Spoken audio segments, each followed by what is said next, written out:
right, Coach, another spring is in the books. White team picking up the victory. When you look back at what happened today, what are your overall thoughts about today's game? That was just a regular, normal football game. Mo, you had some good plays, had some bad plays, had some turnovers, interceptions.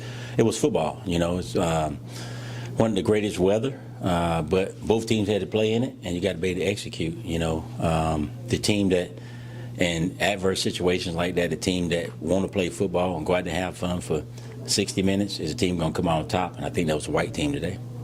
When you look at what some of the things the white team did, I mean, a lot of great deep balls by Xavier Langford. It seems like he just really took the reins of that squad today to really lead them either on touchdown passes or on touchdown drives. Right, he did. He threw the ball well at most of the day, especially with a wet football, and executed at a high level.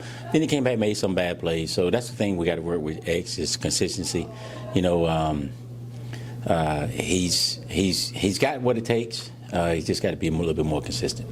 And also, Coach, besides the passing game, I mean, the running game looked very, very solid today, especially like with Moffitt, kind of leading the way for the white team. We talked to Edge earlier today, and he was just like, man, our running back room is going to be very, very solid. What are your overall thoughts about what the running back room has looked like during the spring? We like it. We like what we see. Of course, we got Donovan Eaglin, but like as you said, we got Moffitt and we got Kenny Wilkinson, and so we got some guys back there that can tote the peel, and they're not small guys. So that's what you need at this level. You need some big guys back there that's durable.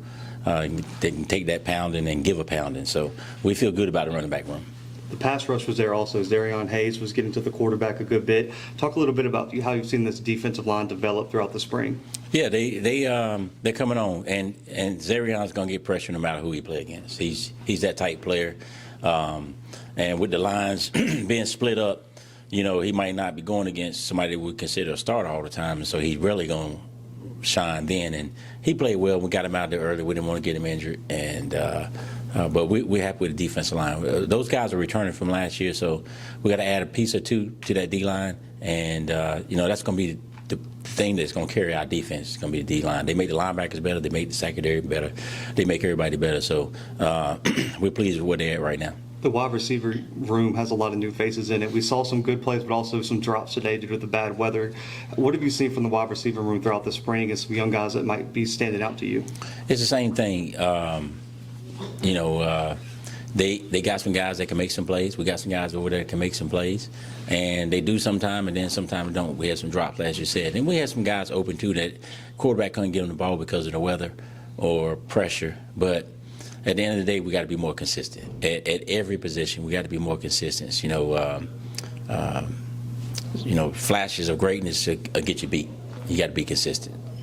And we asked Coach Ma about this, and he talked about it a little bit, but Aquil Glass is scheduled to start for the New Orleans Breakers in the USFL coming up. Talk a little bit about what it means to you to see him get that professional shot and get to go represent Alabama A&M on a big stage. Right. I'm just glad he's getting the opportunity because he deserves it.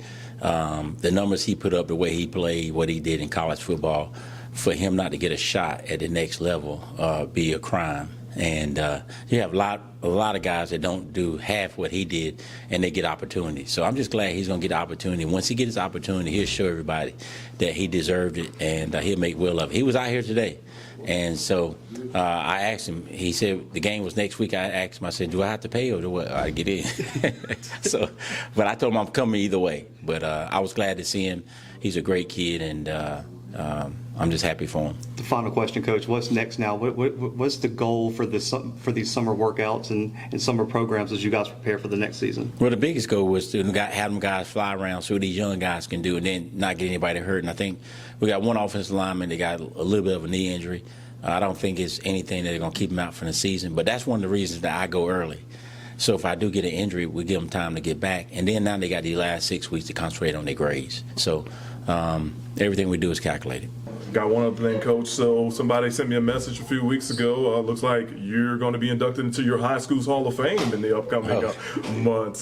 So did a little research. Looks like you guys had some studs come through that high school as well. So with that being said, what are your thoughts about that opportunity to be honored by your peers back in your hometown? I think that's a team award. I'm honored and grateful But without teammates, you can't make it to Hall of Fames, and you can't be all conference and things of that nature. So it's a team and a coaches award. You know, all the coaches that helped me on my way up, my moms and everybody that was there for me. It's a team award. So I'm elated, and I can't wait to get back and see some of my friends. And Robert Brick is going in with me that played at Duke in basketball. We was on the same team also in basketball. So it's a great honor.